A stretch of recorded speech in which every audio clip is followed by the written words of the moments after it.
Mi hijo me borró del chat familiar, como si yo fuera una extraña que se coló en la conversación. Dijo que era solo para adultos que trabajan y que yo no entendía nada. Una semana después, cuando los 12 llegaron a mi casa de campo con maletas y hieleras, el letrero en el portón les recordó que las viejas siempre guardamos una carta bajo la manga. Mi hijo me sacó del grupo de familia en el celular. Cuando le pregunté por qué, me miró como se mira a un perro viejo que ya no sirve para cazar y me soltó. Mamá, era para adultos que trabajan. Usted no entiende nada de lo que hablamos. Todavía tengo esa frase clavada aquí, justo debajo de las costillas, como un anzuelo que no se deja sacar. Me llamo Benita, tengo 76 años, enviudé hace 11 y levanté 3 hijos con las manos que ahora ves llenas de manchas. No soy ninguna santa, pero tampoco soy la tonta que ellos creen que soy. Y lo que ninguno de ellos sabe todavía es que esa casa de campo que tanto usan como hotel gratis tiene dueña de verdad, y esa dueña soy yo desde mucho antes que ellos aprendieran a decir herencia. Todo empezó una mañana de esas que parecen normales. Yo estaba contenta, la verdad. Había pasado la semana anterior arreglando el huerto de la finca. Las tomateras estaban cargadas como nunca. Los limones amarillos brillaban y hasta había conseguido que las gallinas pusieran más de lo habitual. Pensé, les voy a preparar unas conservas para que se lleven a la ciudad. Me imaginé a mis nietos comiendo mermelada de la que hace la abuela y por un rato me sentí útil, querida, parte del asunto. Hasta había comprado carne para asar y había guardado unas botellas de vino que mi difunto José había dejado envejeciendo en el sótano. Soñaba con que vinieran todos un fin de semana, que llenaran la casa de ruido otra vez. Me sentaba en el corredor con el celular en la mano, leyendo el grupo de la familia. Ellos hablaban de trabajo, de inversiones, de viajes que yo no conocía. Yo solo ponía, «¡Qué bueno, mijos!» o mandaba alguna carita sonriente. No entendía todo, es cierto, pero me gustaba estar ahí, aunque fuera callada. Me hacía sentir que todavía formaba parte. Esa mañana el grupo estaba más activo que nunca. Hablaban de un fin de semana largo, de escaparse del ruido de la ciudad. Yo sonreía sola en la cocina mientras pelaba unas papas. «Qué bien», pensé, «por fin se van a acordar de la vieja». Entonces pasó. El celular vibró de una forma distinta. Abrí el grupo y mi nombre ya no aparecía. Me habían sacado. Me quedé mirando la pantalla como si se hubiera roto. Volví a entrar, volví a salir. Nada. Mi foto ya no estaba. Era como si alguien hubiera borrado una mancha de la mesa. Llamé a mi hijo mayor, a Carlos, el que siempre se hizo el responsable. Tardó en contestar. Cuando lo hizo, su voz sonaba apurada, como si yo fuera una llamada de telemarketing. «Mamá, era para adultos que trabajan. Usted no entiende nada de lo que hablamos. Mejor así». No gritó, no insultó. Lo dijo con esa naturalidad que duele más que un cachetazo. Como quien dice, «saca la basura». Me quedé con el teléfono pegado a la oreja mucho después de que él ya había colgado. El café que había puesto a calentar se pasó y empezó a oler a quemado. No lo apagué. Me quedé parada frente al fogón, mirando las burbujas negras pegarse al fondo de la olla. Olvidé que tenía hambre. Olvidé que era mediodía. Solo pensaba en todas las veces que había prestado esa casa para sus cumpleaños, para sus reuniones de trabajo, para que mis nueras tomaran sol sin que yo estorbara. Después vino el silencio, un silencio feo, de esos que se meten en los huesos. Empecé a recordar cómo construimos esa casa, José y yo. Él manejaba un camión de carga y yo vendía ropa en el mercado municipal los fines de semana. Cada peso que nos sobraba iba a un frasco de vidrio que escondíamos debajo de la cama. No era un frasco cualquiera, era uno de esos de vidrio grueso donde antes venía la mermelada industrial. Ahorrábamos para no pedirle nada a nadie. Cuando juntamos lo suficiente compramos el terreno, un pedazo de tierra pelada con 4 árboles flacos. José dibujaba planos en las noches sobre la mesa de la cocina. Yo cosía cortinas con telas baratas, pero resistentes. Tardamos 12 años en tener las paredes en pie. 12 años de domingos trabajando bajo el sol, de ampollas en las manos, de comer arroz con huevo para ahorrar en la comida. Esa casa era nuestra jubilación, nuestro orgullo, el lugar donde pensábamos morir tranquilos. Y ahora mis hijos la usaban como si fuera un Airbnb gratis. Traían amigos. Traían neveras portátiles llenas de cervezas caras. Ponían música que yo no conocía y luego se iban dejando todo tirado. Yo siempre recogía, siempre limpiaba, siempre callaba. El día después de que me sacaron del grupo, mi nuera mayor me mandó un mensaje por privado, como si nada. «Benita, ¿puedes dejar las llaves debajo del macetero grande? Vamos a ir unos días con los chicos». Ni por favor, ni gracias, ni «¿Cómo estás?». Solo eso, como si yo fuera la empleada de la finca. Le contesté que sí, claro, porque todavía no había juntado fuerzas para decir que no. Pero por dentro, algo se estaba rompiendo despacito, como cuando una tela vieja se deshace por la costura. Una semana después, supe por la esposa de mi vecino que estaban organizando todo. 12 personas. Carlos, su mujer, sus 2 hijos grandes. Mi hija Laura con el marido nuevo y sus 3 amigos. El menor, Diego, con su novia y no sé cuántos más. Hieleras, carne, parlantes, carpas por si acaso. Planeaban llegar el viernes al mediodía y quedarse hasta el domingo. Nadie me avisó. Nadie me preguntó si yo quería ir. Era como si la dueña de la casa ya no existiera. Me fui para la finca el jueves temprano. Quería estar ahí cuando llegaran. No sé bien por qué. Tal vez para ver sus caras. Tal vez para recordarles que yo seguía viva. Juan, el cuidador, me vio llegar y supo que algo andaba mal. Es un hombre callado, de esos que hablan poco pero miran mucho. Tiene 61 años, manos grandes y curtidas de tanto arreglar cercas y podar árboles. Nunca me dice doña Benita con lástima. Me dice señora, como si yo todavía mandara en algún lugar del mundo. Señora, ¿quiere que le prepare un té de hierbas?, me preguntó cuando me vio sentada en el corredor con la mirada perdida. Le dije que sí solo para que no se preocupara. Mientras él calentaba el agua, yo entré a la sala y vi el cuaderno. Ese cuaderno de cuero marrón que José había cosido a mano con hilo de zapatero. Ahí anotábamos cada gasto, cada árbol plantado, cada mejora.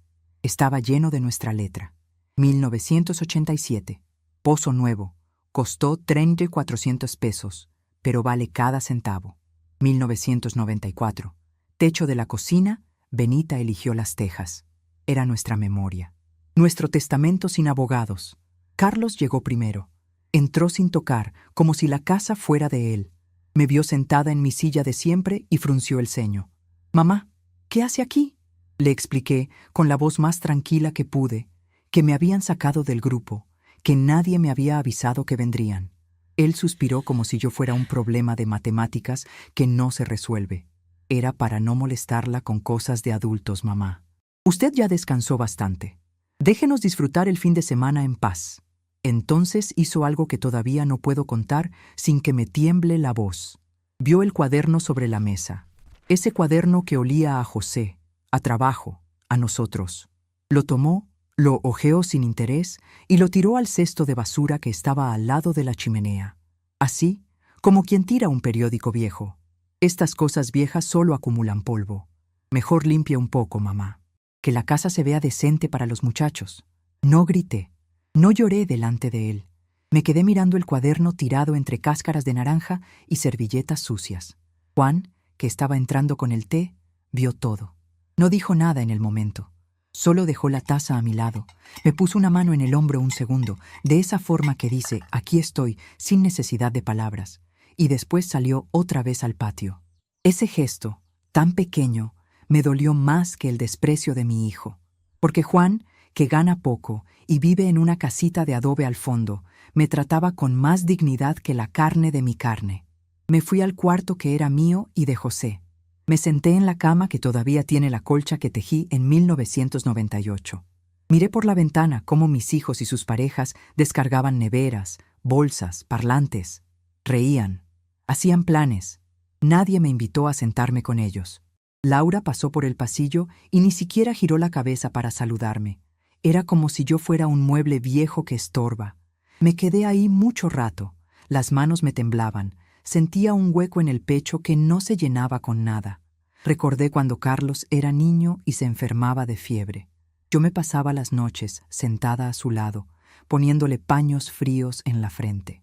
Recordé cuando Laura se cayó de la bicicleta y tuve que cargar con ella 3 kilómetros hasta el pueblo porque no había carro. Recordé a Diego, el más chico, durmiendo pegado a mí porque tenía miedo de los truenos. Y ahora ninguno de ellos podía dedicarme ni 5 minutos sin poner cara de fastidio. Juan volvió más tarde. Trajo un plato de sopa que había preparado en su casa.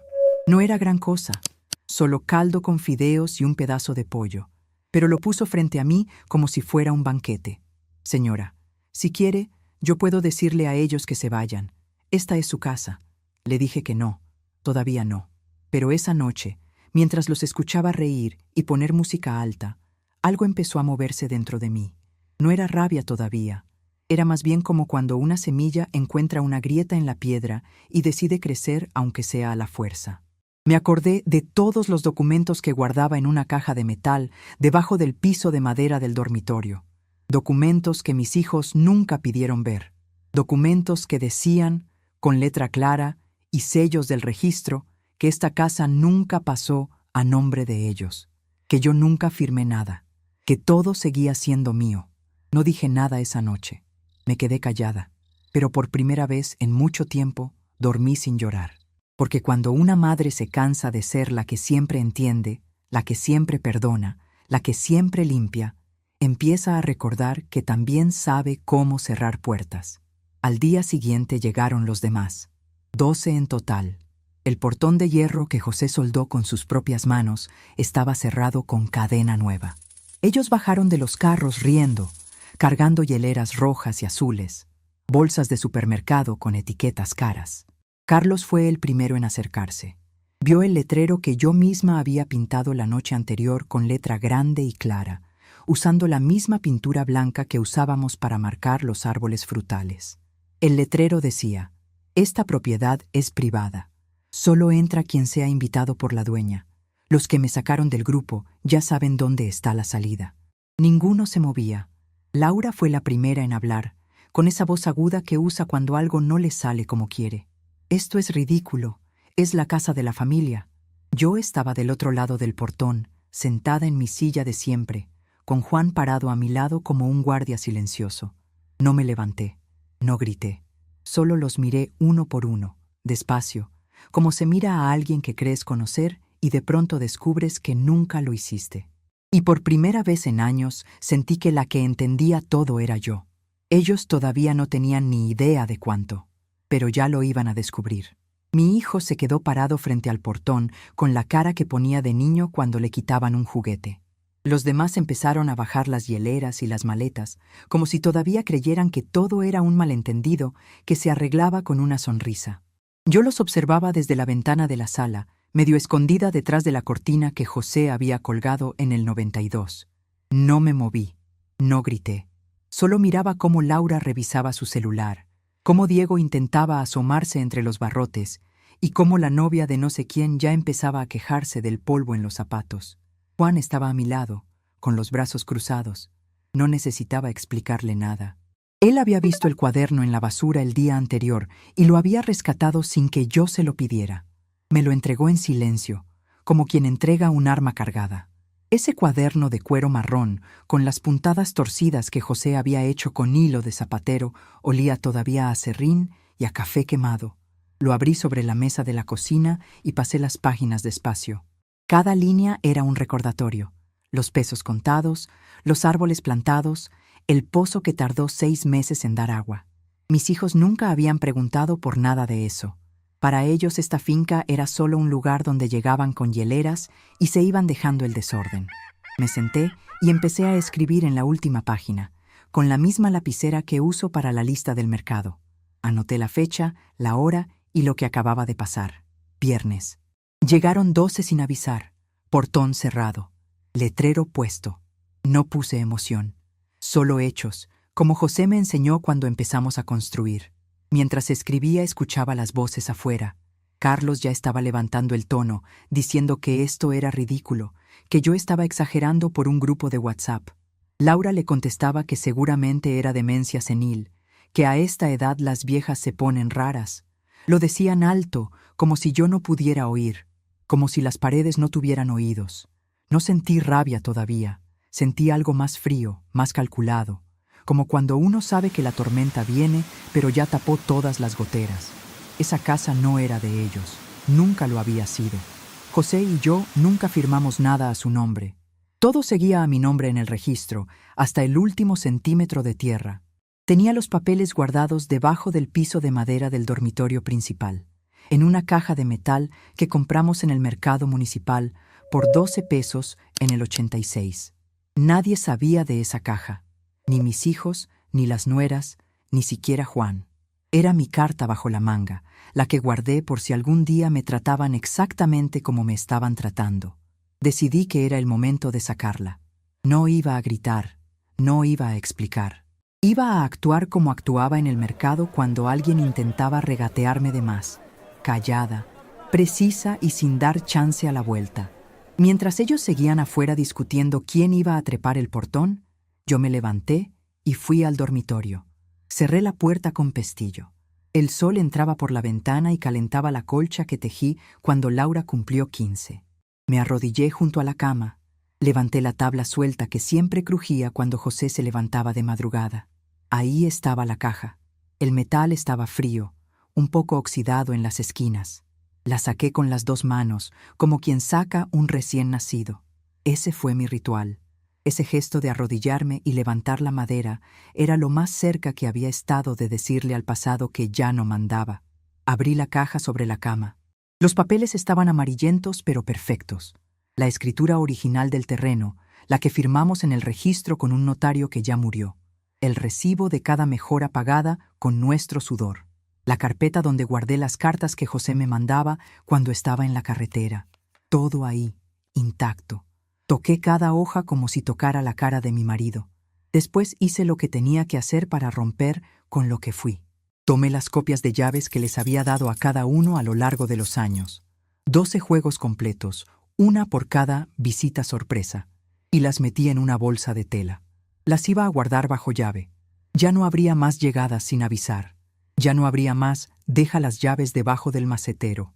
Ese fue el momento en que dejé de ser la madre que siempre arreglaba todo. Me levanté, sacudí el polvo de las rodillas y guardé la caja de nuevo, pero esta vez sin cerrar la tabla del todo. Quería que estuviera fácil de sacar. Quería que estuviera lista. Cuando salí del dormitorio, Juan me esperaba en la cocina con un vaso de agua fresca. No preguntó qué había hecho. Solo dijo: «Señora, el menor está intentando abrir el candado con un alambre. Los demás ya armaron una mesa plegable afuera como si esto fuera un picnic». Sonreí por primera vez en días. Una sonrisa seca, de las que no llegan a los ojos. Le pedí que no abriera bajo ninguna circunstancia. Que les dijera, si preguntaban, que la dueña estaba ocupada. Juan asintió y salió. Lo vi hablar con ellos a través de los barrotes. Carlos se puso rojo. Laura empezó a llorar de esa forma falsa que usa cuando quiere manipular. Diego solo miraba el celular, probablemente buscando cómo llamar a un cerrajero. Yo me quedé adentro, caminando despacio por la casa. Miraba cada rincón como si lo viera por primera vez. La nevera llena de cervezas que ellos habían dejado el mes pasado. Las toallas extras que siempre lavaba para sus visitas. Las sábanas buenas que guardaba en el armario por si los muchachos vienen. Empecé a juntar todo eso. No era rabia, era orden. Metí las toallas en una bolsa grande. Las sábanas también. Las llevé al cuartito del fondo donde Juan guardaba las herramientas. Cuando pasé por la ventana, vi que Carlos intentaba hablarme por teléfono. Dejé que sonara. 5 veces. 10. Después puse el celular en silencio y lo dejé sobre la mesa, al lado del cuaderno. Pensé mucho esa tarde. Pensé en cómo durante 11 años de viudez había seguido siendo la misma, la que prestaba, la que callaba, la que cocinaba para 12 bocas sin quejarse. Pensé en las veces que cancelé mi propio médico para pagarles el arreglo del auto a los chicos, en cómo vendí mis joyas para ayudar a Laura cuando se separó del primer marido. Todo eso había construido esta casa también. Cada sacrificio estaba escrito entre líneas en ese cuaderno, y ellos lo habían tirado a la basura como si fuera un recibo viejo de supermercado. Juan volvió a entrar. Traía la cara seria, pero los ojos tranquilos. Me contó que habían decidido darle tiempo a la vieja, que armaron carpas afuera y estaban asando carne como si nada. Escuché las risas. El olor de la carne llegó hasta la cocina. Me recordó todas las veces que yo misma había prendido ese asador para ellos. Esta vez el olor me dio náuseas. Le pedí a Juan que cerrara todas las ventanas del frente, que pusiera el ventilador en el fondo, que nos quedáramos en la parte de atrás de la casa, donde ellos no pudieran vernos. Él obedeció sin hacer preguntas. Mientras cerraba las ventanas, yo saqué el cuaderno otra vez y anoté. No abrimos, no contestamos, empezamos. El primer paso concreto lo di cuando el sol ya bajaba. Tomé el teléfono fijo, el que todavía funcionaba porque José insistió en dejarlo, y marqué un número que sabía de memoria. Era el de don Ramiro, el notario que había atendido todos nuestros papeles desde el principio. No le conté todo. Solo le dije que necesitaba confirmar el estado legal de la finca y que preparara una copia certificada de la escritura. Le pedí que lo hiciera con discreción. Don Ramiro, que tiene casi 80 años como yo, solo dijo: «Entendido, Benita. Mañana a primera hora lo tengo listo. ¿Quieres que te lo lleve yo mismo?». Le dije que sí. Que viniera por el camino de atrás, el que usa Juan para traer las gallinas. Colgué y sentí que algo se acomodaba en el pecho. No era triunfo todavía. Era el clic de una llave que gira después de muchos años oxidada. Afuera seguían. Ya habían encendido música.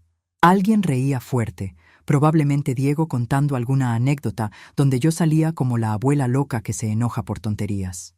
Escuché que Carlos decía: «Déjenla, mañana amanece con mejor humor y nos abre. Siempre hace lo mismo».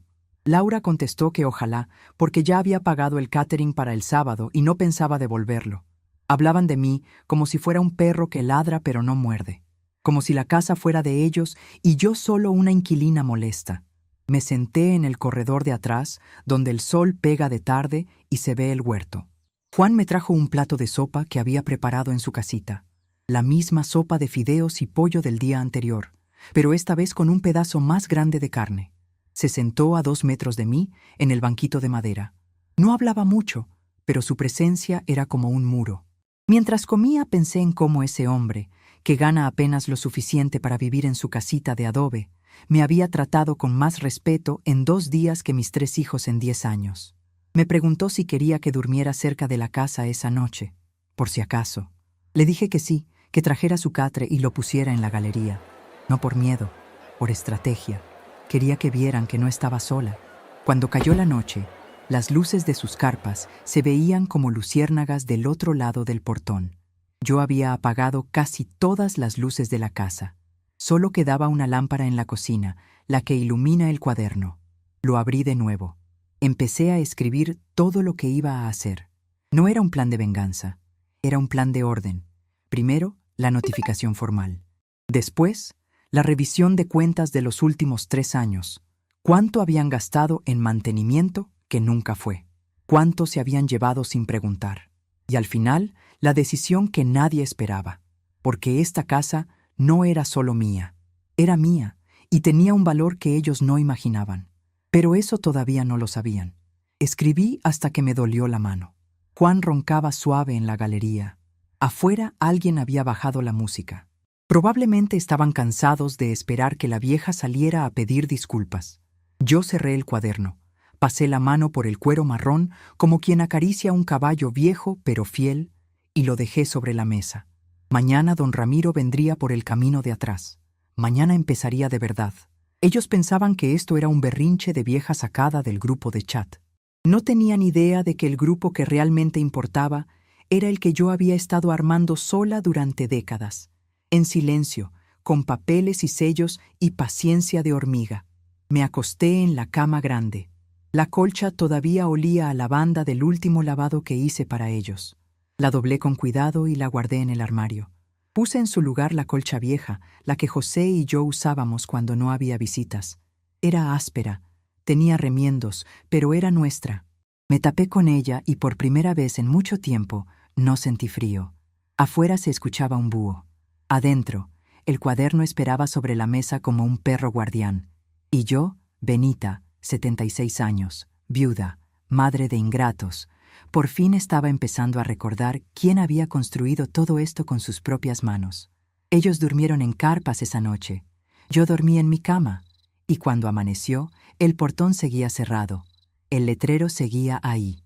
Y yo ya no era la misma que había sido sacada de un grupo de WhatsApp. Era la dueña. Y estaba lista para que lo supieran. Pero todavía no. Primero tenía que hacer unas cuantas llamadas más.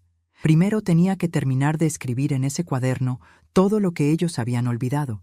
Porque las viejas siempre guardamos una carta bajo la manga, y la mía tenía varias páginas todavía. Mi hijo se quedó dormido en una carpa barata que apenas resistía el rocío de la madrugada. Yo me levanté antes de que cantara el gallo, como siempre. El cuaderno de cuero marrón estaba sobre la mesa de la cocina, abierto en la última página. Tomé la lapicera y seguí anotando, despacio, con letra firme, aunque las manos me dolieran un poco por la humedad. Sábado. Amaneció con 12 personas afuera. No abrimos. Don Ramiro viene por el camino de atrás. Cerré el cuaderno y lo pasé por la mano como quien acaricia a un perro viejo que nunca mordió a quien no debía. Ese cuaderno era lo único que olía todavía a José, a aserrín, a café fuerte y a noches de cuentas hechas a la luz de una vela. Preparé café en la olla de siempre, sin azúcar, bien cargado. Juan ya estaba despierto en la galería. Lo vi doblar el catre con cuidado, sin hacer ruido, como si no quisiera despertar a los que dormían del otro lado del portón. Me miró y solo asintió. No hacía falta más. Ese hombre de 61 años, con las manos llenas de callos de tanto arreglar lo que mis hijos rompían, era más familia que los 3 que yo parí. Me trajo un vaso de agua fresca del pozo y se quedó parado en la puerta, esperando instrucciones. Señora, el menor se levantó temprano. Está revisando el candado otra vez, me dijo en voz baja. Le contesté que no se preocupara, que hoy no íbamos a abrir, pero que tampoco íbamos a escondernos. Le pedí que vigilara el camino de atrás, el que bordea el huerto de limones. Don Ramiro debía llegar en cualquier momento y no quería que mis hijos lo vieran. Juan se puso el sombrero viejo y salió sin decir más. Yo me senté en la silla del corredor de atrás, donde el sol pega suave y se escucha el viento entre las tomateras. Desde ahí no me veían. Ellos seguían con sus risas forzadas y el olor a café instantáneo que traían en sus termos caros. Escuché a Laura quejándose del frío en la carpa y a Carlos diciendo que la vieja ya va a ceder, siempre cede. Don Ramiro llegó puntual, como es él desde hace 30 años. Venía en su camioneta vieja por el camino de tierra, sin luces, para no llamar la atención. Juan lo hizo pasar por la puerta de la cocina. El notario traía un sobre grande de papel manila, sellado y con su firma en tinta azul. Se sentó frente a mí en la mesa de pino que José armó en el 89. No me preguntó cómo estaba. Me miró por encima de los anteojos y fue directo al grano. Benita, aquí tienes las copias certificadas. La escritura original está a tu nombre desde el 78. Nunca se transfirió nada, ni a los hijos ni a nadie. Todo sigue siendo tuyo, hasta la última gallina del corral. Lo escuché en silencio. Le serví café en la taza descascarada que él siempre usaba cuando venía a visitarnos con José. Le conté lo del grupo de WhatsApp, lo del cuaderno tirado a la basura, lo del letrero en el portón. No exageré. Solo hechos, como anotábamos en el cuaderno. Don Ramiro movió la cabeza despacio, como quien ya ha visto de todo en los registros.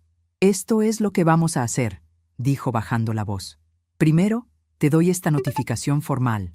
Es una carta notarial donde les informo que están ocupando propiedad privada sin autorización expresa de la dueña.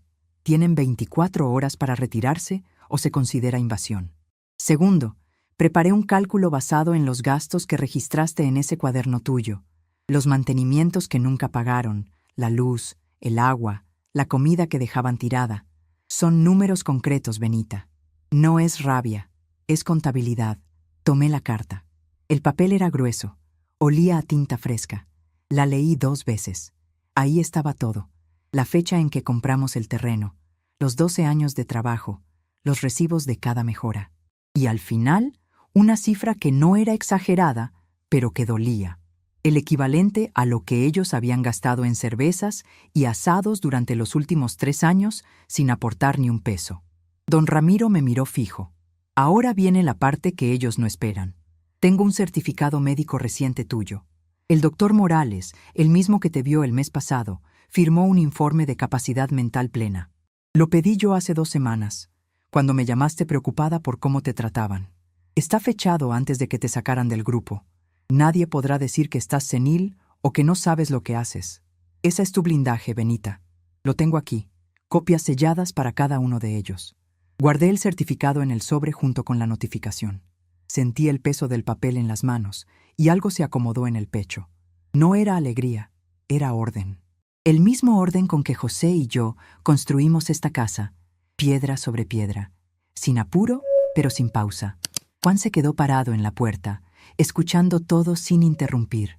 Cuando don Ramiro se levantó para irse, le pidió que saliera por el mismo camino de atrás. Yo me quedé sola un rato en la cocina.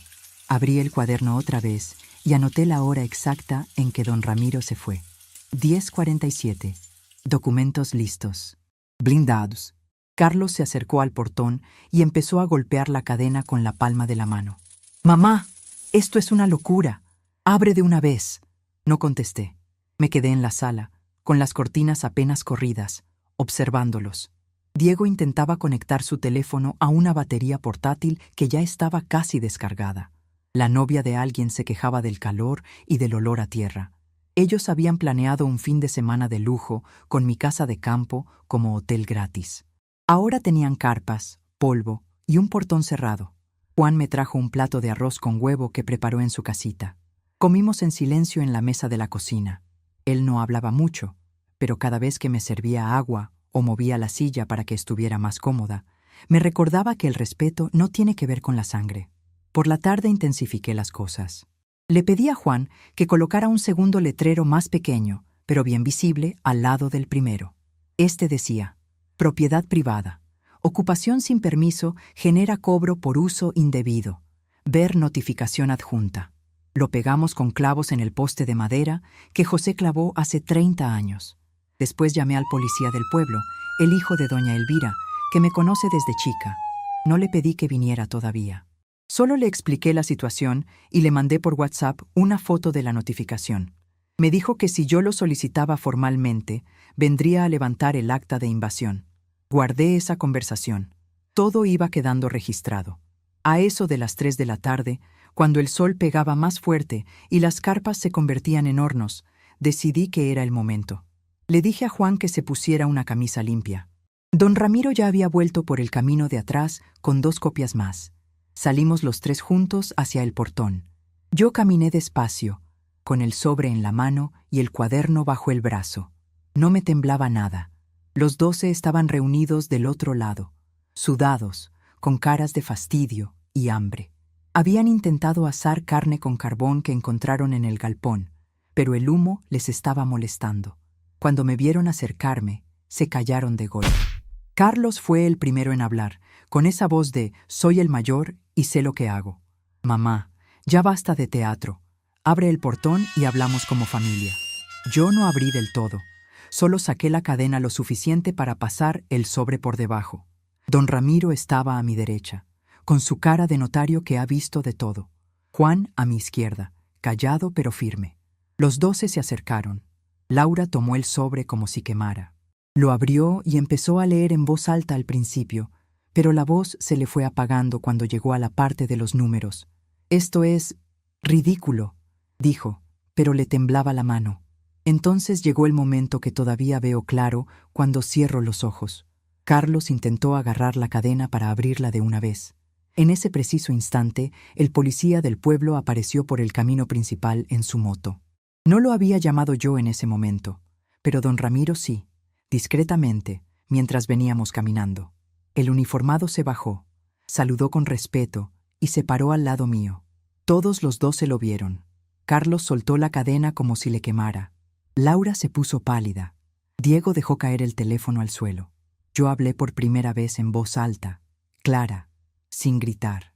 Les leí párrafos enteros de la notificación.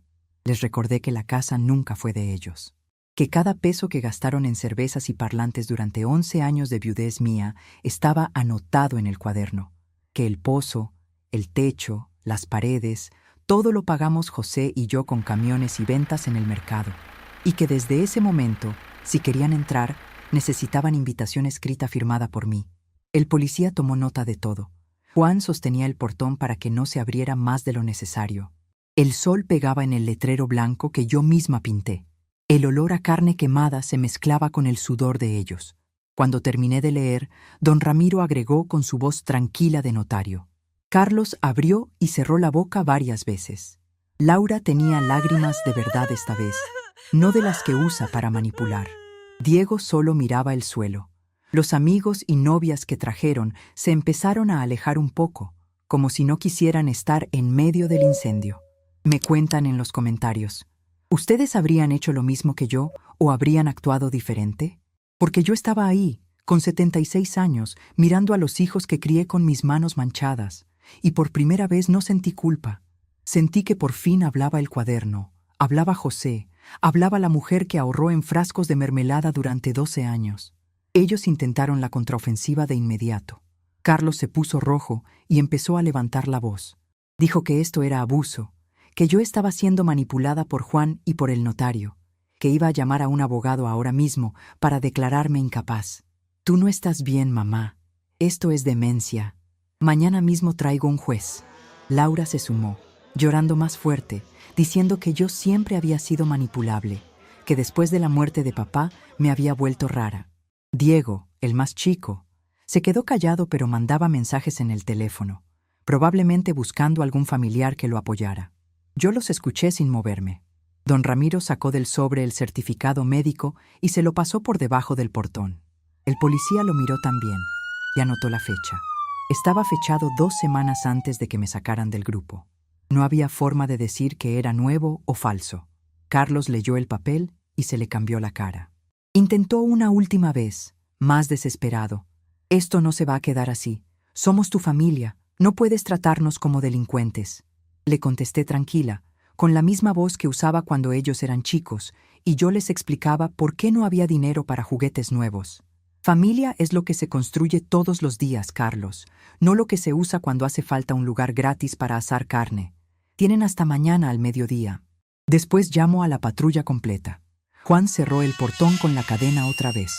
Don Ramiro se despidió con un apretón de mano firme y se fue por donde vino. El policía me saludó con respeto. Me dijo, «Doña Benita, cualquier cosa me avisa», y arrancó la moto. Yo me quedé un rato más mirando cómo ellos recogían las cosas a regañadientes, doblando carpas con rabia, guardando las hieleras que ya no tenían hielo.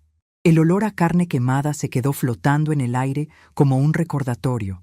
Volví a la casa con Juan. Él me abrió la puerta de la cocina y me sirvió un vaso de limonada fresca que había preparado con los limones del huerto. No dijo, «bien hecho», ni nada parecido. Solo se sentó frente a mí y me preguntó si quería que preparara sopa para la noche. Ese gesto pequeño, tan sencillo, me dolió y me alivió al mismo tiempo. Porque mientras mis hijos planeaban cómo declararme loca, Juan, que no me debe nada, me trataba como a una señora que todavía manda en su casa. Abrí el cuaderno por última vez esa tarde. Anoté todo lo que había pasado, hora por hora, con los nombres y las caras que pusieron al leer los papeles. La tinta salía firme, la mano ya no me temblaba. Afuera se escuchaban los motores de los autos que empezaban a prender. Ellos se iban, pero no del todo. Sabía que volverían con abogados, con amenazas, con lágrimas, pero yo ya había cerrado la primera puerta, y el cuaderno tenía todavía muchas páginas por escribir. Me senté en la silla del corredor de atrás mientras el sol bajaba. El huerto estaba quieto. Juan barría el patio sin apuro. Y yo, Benita, con 76 años y las manos llenas de manchas, sentía por primera vez en mucho tiempo que la que entendía todo no era ellos, era yo. Y que la carta bajo la manga que siempre guardé no era solo la propiedad, era todo lo que construí cuando nadie me veía. Ellos pensaban que esto terminaba con una notificación. No tenían idea de que apenas estaba empezando. Mañana vendrían con más fuerza, y yo estaría lista, con el cuaderno, con los sellos y con la paciencia de quien esperó 11 años para que le dijeran que ya no entendía nada. Mi hijo volvió al día siguiente con la cara hinchada de haber dormido mal y un abogado al lado que parecía más perdido que un perro en misa. El sol pegaba fuerte otra vez sobre el portón, el mismo que José soldó con sus manos callosas hace más de 30 años, y el letrero blanco seguía ahí, sin una gota de lástima. Carlos traía el traje arrugado. Laura caminaba como si cada paso le doliera, y Diego venía atrás mirando el piso, con el celular en la mano, pero sin señal. Habían pasado la noche en un hotelucho del pueblo, uno de esos que cobran el triple cuando ven caras de ciudad. Me contaron después que los amigos se fueron enojados, que las hieleras se descongelaron en el baúl de los autos y que el fin de semana que planearon como escapada de lujo terminó en discusiones y cuentas que nadie quería pagar. El catering que Laura había contratado se perdió.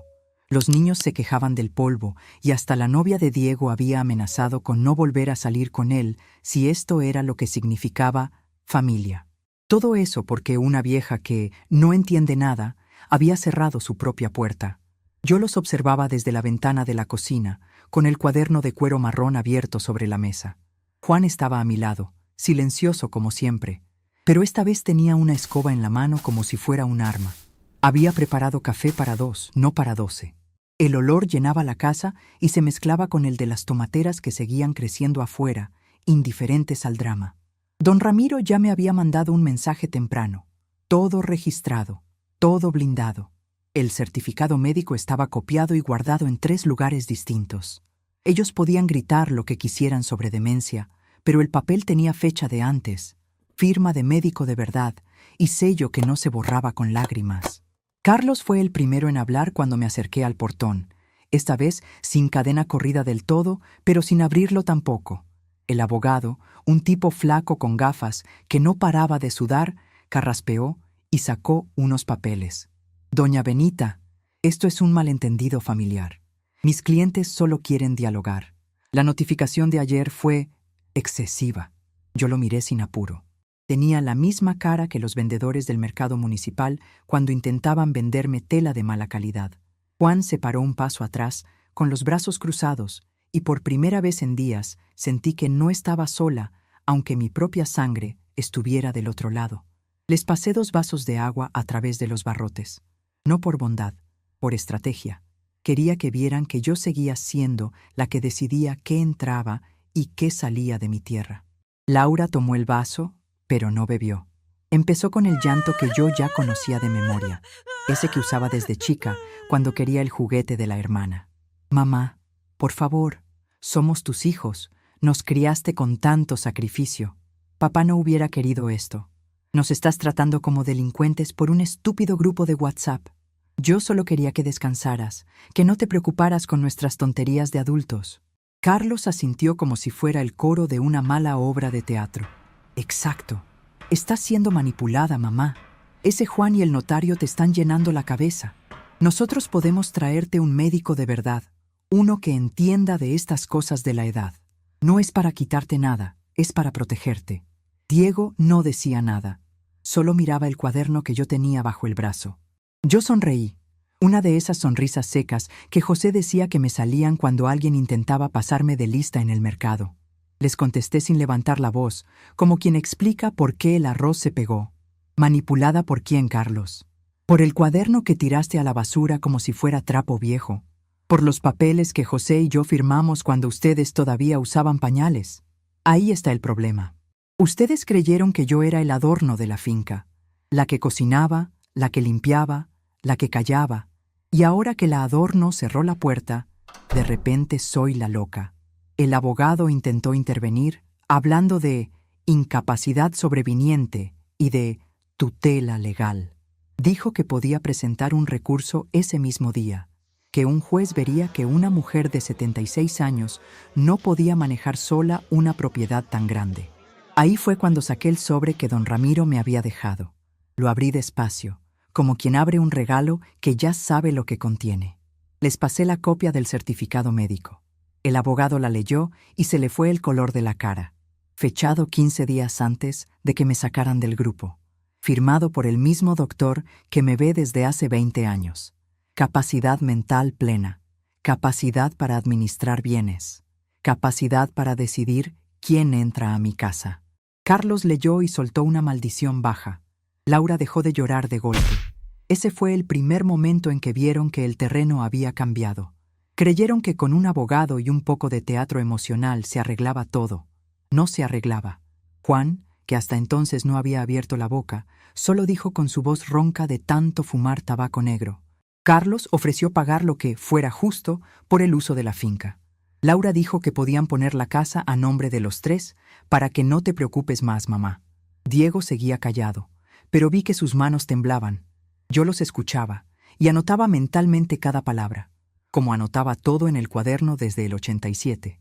Cuando se quedaron sin argumentos, abrí el cuaderno en la página que había preparado la noche anterior.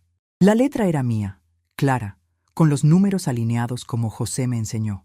Primero vamos a hablar de lo que deben, les dije. No es un favor, es contabilidad. 11 años desde que José se murió. 137 fines de semana que usaron esta casa sin pagar ni un peso de luz, ni de agua, ni de las reparaciones del techo que rompían con sus parlantes. Más las cervezas, las carnes, el gas, el desgaste de los colchones, el pozo que se seca más rápido porque 12 personas se bañan como si el agua saliera gratis. Según los números que José y yo siempre anotamos, me deben 240,000 pesos. No es venganza, es lo que gastaron, lo que nunca aportaron, lo que tiraron como si la vieja pagara todo. Se quedaron mudos. Laura abrió la boca pero no salió nada. Carlos miró al abogado como buscando que le dijera que eso no valía. El abogado murmuró algo de exageración, pero no sonaba convencido. Creyeron que eso era todo. Creyeron que con pagar esa suma o regatearla un poco, recuperaban el control. Ahí fue cuando cerré el cuaderno. Lo acaricié una vez más sintiendo el cuero áspero bajo mis dedos y les solté la segunda parte, la que realmente los iba a partir al medio. Pero eso que les debo decir ahora es más grande, mucho más. Ustedes pensaban que esta finca era solo la casita que construimos con esfuerzo. X, como decían en sus conversaciones de adultos que trabajan. Pues era X más Y, y es 10 veces más grande. Hace 8 años, cuando empecé a ver cómo me borraban de sus vidas poco a poco, fui a don Ramiro y creamos una sociedad civil, todo a mi nombre. Esta finca, los 2 terrenos de atrás que ustedes creían que eran baldíos, hasta el pozo y las tomateras. Esa sociedad tiene contratos firmados con 2 empresas de la capital que traen grupos corporativos cada mes. Retiros de ejecutivos, reuniones de equipo, esas cosas que ustedes hablan en el grupo de chat que yo no entiendo. Pagan 8,000 pesos por día, mijos. Cada vez que ustedes no estaban, la finca trabajaba. El dinero nunca entró a sus herencias. Está en un fondo que yo administro y que, según los papeles que firmé hace 6 años, va a destinarse a un hogar para mujeres viudas como yo. El cuaderno no es solo memoria. Es la prueba contable que ya está notariada. Todo lo que anotamos, José y yo, es válido ante un juez, y el juez ya tiene copia. El silencio que se hizo fue tan pesado que hasta las gallinas dejaron de cacarear. Carlos se puso blanco. Laura se agarró al portón como si fuera a caerse. El abogado empezó a pasar páginas de su maletín como loco, buscando algo que no iba a encontrar. Diego fue el único que habló, con voz baja, casi rota. «Mamá, ¿todo este tiempo has estado haciendo esto sola?» Yo lo miré directo a los ojos. Por primera vez en años no sentí culpa. Sentí el peso de cada peso ahorrado en frascos de mermelada, de cada noche que cosí cortinas baratas, de cada vez que dije sí, cuando quería decir basta. Sola no, mijo. Con José, con el cuaderno, con la misma cabeza que según ustedes no entiende de inversiones. Resulta que entendía más de lo que creían, y ahora el que no entiende eres tú. Carlos intentó la última maniobra. Se puso rojo, levantó la voz como cuando era adolescente y le negaba las llaves del camión. Dijo que iba a impugnar la sociedad, que iba a traer peritos, que iba a declarar que yo había sido presionada, que Juan era un interesado y que don Ramiro estaba viejo y senil también. Amenazó con llevarme a la fiscalía, con hablar con la prensa, con todo lo que se le ocurrió en ese momento de pánico. Laura lo secundaba llorando de verdad ahora, diciendo que yo estaba rompiendo la familia, que papá estaría decepcionado. El abogado solo sudaba más, porque ya había visto los papeles y sabía que el camino era largo y caro. Yo no me moví. Juan sí. Dio un paso adelante y puso su mano grande sobre el portón, no para abrirlo, sino para recordarle a Carlos que esa tierra tenía dueña y cuidador. Les di mi oferta cuando se callaron de puro cansancio. No fue un perdón, fue un contrato verbal, pero con testigos y todo anotado después en el cuaderno. Escúchenme bien, porque no lo voy a repetir. Si quieren volver a pisar esta finca, van a firmar un acuerdo que don Ramiro va a preparar esta misma semana. Primero, pagan los 240,000 pesos en 6 cuotas, sin regateo. Segundo, piden permiso por escrito con 30 días de anticipación, máximo 6 personas, máximo 2 fines de semana al año. Tercero, contribuyen cada mes con el mantenimiento, 2,000 pesos para el pozo, la luz y las reparaciones. Cuarto, nunca más me sacan de ningún grupo, de ninguna conversación, de ninguna decisión familiar. Y quinto, y esto es lo que más les va a doler, Juan va a tener un sueldo fijo como administrador de la finca, pagado por la sociedad, porque él me ha demostrado más respeto en 3 días que ustedes en 11 años. Diego fue el primero en bajar la cabeza. Vi que algo se quebraba en él, no de manipulación, sino de vergüenza real. Carlos murmuró que eso era inaceptable, que iba a pelear. Laura solo lloraba. Pero yo ya había cerrado el cuaderno. El sol empezaba a bajar, y el olor a tierra mojada subía del huerto porque Juan había regado temprano. Les dije que tenían una semana para decidir, que el portón seguiría cerrado hasta entonces, que la finca ya no era el hotel gratis de nadie. Cuando se fueron, con los hombros caídos y el abogado guardando sus papeles inútiles, me senté en el corredor de atrás con Juan. Él me trajo un plato de sopa de fideos, la misma de siempre, pero esta vez con más pollo, porque dijo que «Hoy se lo merece, señora». Comimos en silencio. El cuaderno estaba entre nosotros como un viejo amigo que por fin había hablado. Yo pasé la mano por el cuero marrón una vez más, sintiendo las puntadas torcidas que José había dado con hilo de zapatero. Pensé en todas las veces que me habían hecho sentir invisible, en todas las veces que limpié después de ellos sin que nadie dijera gracias, en cómo una frase tan simple como «usted no entiende nada» había sido el último empujón que necesitaba para recordar que yo había entendido todo desde el principio. Ellos se fueron pensando que todavía podían ganar. Yo me quedé sabiendo que el juego ya había terminado, pero no con odio, con orden, con las reglas claras. Con la certeza de que la vieja que sacaron del grupo era la misma que ahora decidía quién entraba y quién se quedaba afuera para siempre. Y el cuaderno, ese cuaderno que tiraron a la basura, ahora tenía las últimas páginas escritas con la tinta más cara del mundo, la de quien ya no necesita pedir permiso para vivir en su propia casa. Mañana don Ramiro vendría otra vez. Mañana empezarían los papeles nuevos, y yo, Benita, seguiría anotando. Porque las viejas no solo guardamos cartas bajo la manga. A veces, la manga completa es un traje hecho a nuestra medida. Y ellos acababan de descubrir que el traje nunca les había quedado. Pasaron 4 meses, 3 semanas y 2 días desde aquella tarde en que vi sus espaldas encorvadas alejarse por el camino de tierra, con el abogado sudando dentro de su traje barato y el portón cerrado a sus espaldas como una sentencia que no admitía apelación. El cuaderno de cuero marrón ya tenía 37 páginas nuevas llenas de mi letra. Fechas, montos, firmas, todo anotado con la misma precisión que José me enseñó cuando todavía creíamos que la vejez sería tranquila.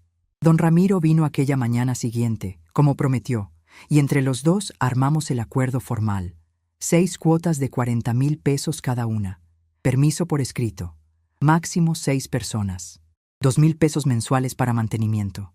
Y el sueldo de Juan, que empezó a llegar puntualmente desde la cuenta de la sociedad. Todo sellado, todo registrado, todo irreversible. La finca ya no huele a desorden de jóvenes que llegan con hieleras y se van dejando botellas vacías. Ahora huele a tierra mojada después de la lluvia, a limones maduros y al café que Juan prepara cada mañana en la olla de siempre. Los contratos con las 2 empresas de la capital siguen firmes. El mes pasado trajeron un grupo de 30 ejecutivos de una banca privada que pagaron 9,000 pesos por día durante 4 jornadas completas. Los vi llegar con sus maletines caros y sus camisas planchadas, y por primera vez no sentí que estaba prestando mi casa. Sentí que estaba cobrando lo que construimos con nuestras propias manos. Juan los recibió en la entrada, con su camisa limpia y ese sombrero viejo que ya forma parte de él, y les explicó las reglas de la casa sin levantar la voz. Yo me quedé en el corredor de atrás, sentada en la misma silla, observando cómo las tomateras seguían dando fruto como si nada hubiera pasado. Esa mañana concreta, la que recuerdo con más nitidez, amaneció con un sol tibio que entraba por las ventanas de la cocina. Juan había preparado el desayuno para los 8 señores que venían por un retiro de liderazgo: huevos revueltos con hierbas del huerto, pan recién horneado y café negro. Yo revisaba las cuentas en el cuaderno cuando escuché el motor de un auto conocido deteniéndose en el camino de atrás, el que usamos para no llamar la atención. No era Carlos, no era Laura, era Diego. Venía solo, con una bolsa de papel en la mano y la cabeza baja, como quien carga un peso que ya no puede disimular. 4 meses sin aparecer, sin una llamada, sin un mensaje, y ahora estaba ahí, parado junto a la puerta de la cocina, esperando que yo le dijera si podía pasar. «Hola, mamá», dijo con una voz que ya no tenía esa ligereza de antes. Sonaba más viejo, más cansado. Lo miré sin levantarme. Juan se quedó a un lado, secando unas tazas como si no estuviera escuchando, pero yo sabía que estaba pendiente. Diego había sido siempre el más callado de los 3, el que en el portón aquel día solo miraba el suelo mientras Carlos gritaba y Laura lloraba. Quizás por eso fue el único que decidió volver antes de que se cumpliera el plazo. Pagó su parte de la primera cuota el mes pasado, sin regatear, a través de una transferencia que don Ramiro verificó. Pero pagar no era suficiente. Yo quería ver cambio de verdad. «Siéntate», le dije, señalando la silla que estaba frente a mí. No le ofrecí café todavía. Eso vendría después, si se lo ganaba. Él se sentó con cuidado, como si temiera romper algo. Puso la bolsa sobre la mesa. Adentro había un frasco de mermelada de tomate, de las que yo hacía antes y que él decía que le gustaban cuando era niño. No era un regalo caro. Era un intento torpe de recordar que alguna vez fuimos familia. Me contó, con palabras entrecortadas, que Carlos había decidido no pagar nada, que estaba furioso, que había contratado otro abogado en la capital y que juraba que iba a llevar el caso hasta las últimas consecuencias. Laura, por su parte, había desaparecido del mapa. Se fue a vivir con el marido nuevo a otra provincia y mandaba mensajes cortos diciendo que ya no tenía fuerzas para lidiar con una madre que los odiaba. Diego se quedó. Perdió un contrato importante en su trabajo porque los clientes se enteraron del escándalo familiar y no querían problemas. Ahora trabajaba por su cuenta, más pequeño, más humilde. «Entiendo que las cosas cambiaron, mamá», dijo mirando el cuaderno en vez de mirarme a mí. Yo no supe parar a Carlos ese día. Dejé que todo pasara. Pero después de dormir 3 noches en aquel hotel barato, pensando en cómo nos fuimos con las carpas mojadas y el orgullo hecho pedazos, me di cuenta de que el que no entendía nada era yo, no tú. No le contesté enseguida. Dejé que el silencio hiciera su trabajo. Afuera se escuchaban las voces de los ejecutivos que caminaban hacia el huerto guiados por Juan, quien les explicaba cómo José había cavado el pozo con sus propias manos. El contraste era tan claro que casi daba risa. Mi hijo, que una vez llegó con hieleras llenas de cervezas caras, ahora pedía permiso para sentarse en mi cocina. Mientras tanto, la finca seguía funcionando, generando lo suficiente para pagar el sueldo de Juan, para enviar una partida mensual al hogar de viudas que don Ramiro estaba ayudando a organizar en el pueblo vecino, y para que yo pudiera por fin ir al médico sin tener que cancelar la cita porque alguien necesitaba dinero para el arreglo del auto. Le serví café al final. No porque lo hubiera perdonado del todo, sino porque vi en sus ojos algo que no había visto en Carlos ni en Laura: vergüenza genuina. Le dije las condiciones de nuevo, despacio, para que quedaran claras. Podía venir una vez cada 3 meses, solo, o con su novia si quería, pero siempre con permiso escrito. Tenía que ayudar con el mantenimiento, cortar el pasto del fondo, revisar las cercas, lo que Juan le indicara, y nunca, bajo ninguna circunstancia, volver a tratarme como si yo fuera un estorbo que ya cumplió su función. Diego asintió con la cabeza. Esa misma tarde se quedó hasta el atardecer. Cortó ramas secas junto a Juan, sin quejarse del calor, y cuando se fue me dejó una nota escrita a mano. «Gracias por no cerrarme la puerta para siempre. Voy a demostrar que merezco volver a entrar». Esa fue la redención parcial. Solo él. Carlos sigue peleando en los tribunales, gastando dinero que ya no tiene en abogados que le dicen que el caso es débil. Laura manda fotos de sus vacaciones en la playa como si nada hubiera pasado, pero sé por la esposa del vecino que su matrimonio está tambaleando y que ya no presume tanto de la casa de campo de la familia. Ellos eligieron su camino. Diego está eligiendo otro, más lento, más honesto, y yo no siento pena. Siento que por fin las cuentas están equilibradas. Lo que más me sorprendió fue cómo esta historia empezó a correr más allá de nosotros. Una tarde, 2 semanas después de la visita de Diego, llegó doña Elvira, la madre del policía del pueblo, con otras 3 señoras del mercado municipal. Mujeres de mi edad, viudas como yo, que habían escuchado rumores sobre el letrero en el portón y sobre cómo una vieja había puesto en su lugar a 3 hijos ingratos. Se sentaron en el corredor de atrás, donde el sol pega suave, y me pidieron que les contara todo, no con morbo, con necesidad. Una de ellas, doña Carmela, que vendía telas como yo hacía antes, me agarró la mano y me dijo con los ojos húmedos: «Benita, tú hablaste por todas nosotras. Yo le presté mi casa a mi nuera durante 7 años y ahora ni me saluda. Pensé que era normal, que las madres tenemos que aguantar, pero tú me mostraste que no. Empezamos a reunirnos una vez al mes. Las llamo las del cuaderno. Traen sus propias historias, sus propios frascos de ahorro escondidos debajo de la cama, y yo les muestro las páginas donde José y yo anotamos cada centavo. Don Ramiro nos ayuda con trámites simples, cómo poner propiedades a nombre propio, cómo hacer sociedades pequeñas, cómo no firmar nada cuando los hijos presionan. El hogar para viudas ya tiene 6 residentes, mujeres que llegaron con una maleta y la mirada perdida, como yo estuve aquella semana, después de que me sacaran del grupo. Ahora tienen un techo, un huerto que cuidan ellas mismas y la certeza de que no están solas. Juan las visita los miércoles para arreglar lo que se rompe y siempre vuelve con una sonrisa cansada pero satisfecha. Dice que nunca imaginó que terminaría administrando no solo una finca, sino un pedacito de dignidad para varias. Yo sigo anotando. El cuaderno ya está por la mitad. Cada ingreso de las empresas, cada cuota que Diego paga religiosamente, cada reunión de las del cuaderno. No es venganza, es memoria. Es lo que queda cuando las palabras bonitas se terminan y solo queda lo que se construyó con esfuerzo. A veces, por las noches, me siento en la cama grande con la colcha vieja que José y yo usábamos y paso la mano por el cuero marrón. Huele todavía a él, aunque ya hayan pasado 11 años. Y pienso que todo valió la pena. Los 12 años de trabajo bajo el sol, los frascos de mermelada llenos de monedas, las noches cosiendo cortinas baratas.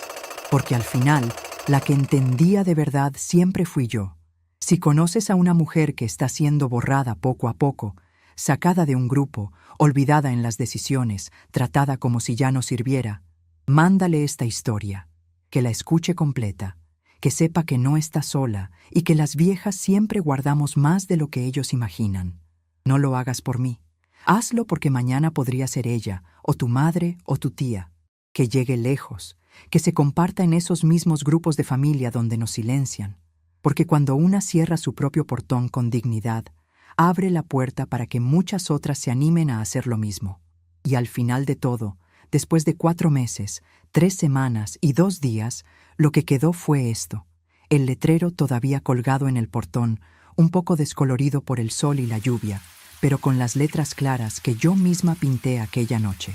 Cada vez que un auto nuevo se acerca y Juan sale a recibirlo con respeto, recuerdo que me sacaron de un chat como si fuera una extraña, y que yo, con 76 años y las manos llenas de manchas, les cerré la puerta de la casa que construí con mi marido, les cobré lo que debían y les enseñé que el verdadero grupo familiar no es el que habla de inversiones en un teléfono.